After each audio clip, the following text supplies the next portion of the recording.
Mu kire kyakesezza olunaku lw'eggulo omutemu atannategeerekeka yalumbye abafumbo okuli David Mutaaga ne mukyala we Debula Mutaaga n'abatta mu bukambwe obutagambika.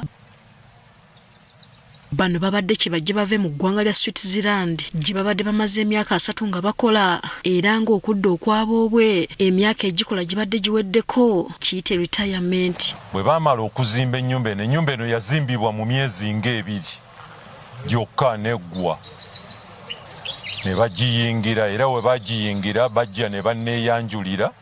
Wetutuukidde maka g'abagenzi poliisi ebadde esibyewo akaguwa kano akalaga nti teryakkirizibwa kuyingira mu maka gano.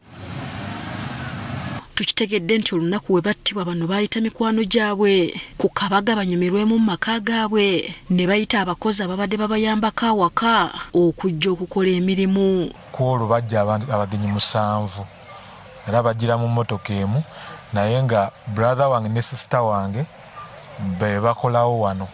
Okusinziira ku John Pocha abaggu muganda w'omukozi abadde akola mu maka gano mbunga bavudde ku kabaga ekiro ekyo baafuna akasimu okuva ewa Debula Mutaaga nga tannattibwa ng'alaaja n'okubataasa ku mutemu. Yamukubira akaaba n'amugamba nti Ronald yanguwa jangu tulumbiddwa abatemu dadi bamukoze eki bamukubye ali bubi.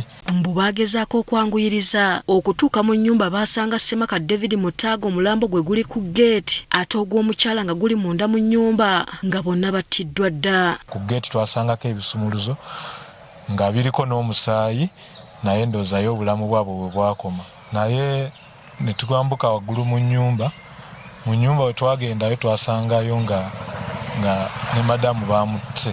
Bano baatemya ku bakulembeze ku kyalo nabo abakubira poliisi okujja okulaba ogubadde. Era we bajja ne basooka mbwa ya poliisi embwa ne batandika ogitambuza around ne we yatambula yawonyiriza teyatambula nnyo yakomanga awo nemala neddayo. Paulo Zikuliza ssentebe w'ekitundu kino yeewuunye kyaviiriddeko abafumbo bano okuttibwa kuba ne poloti gye babadde bakazimbamu ebadde mu mikono mituufu. Tewabeeranga nkayana yonna. Nze ebbanga lyemmaze nga ndi ssentebe nze nafuuka ssentebe mu 1997 poloti eno nagisiŋŋaanawo. Ekisinga okwewuunyisa nti ennyumba eno ebadde ekuumibwa butiribiri nga buli w'otunula kamera enkesi ssaako waya z'amasannyalaze zigyetoolodde.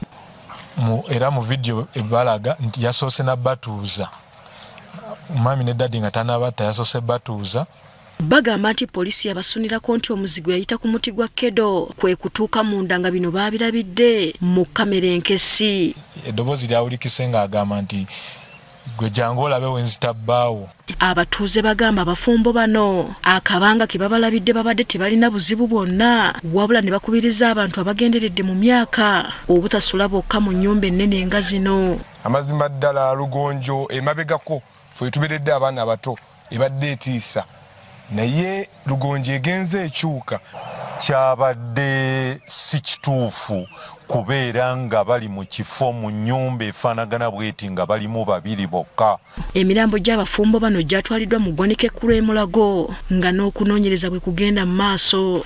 Poliisi yasobodde okukola kyonna ekisoboka okuba nti nekuŋŋaanya obujulizi obw'enjawulo omuli okutwala kamera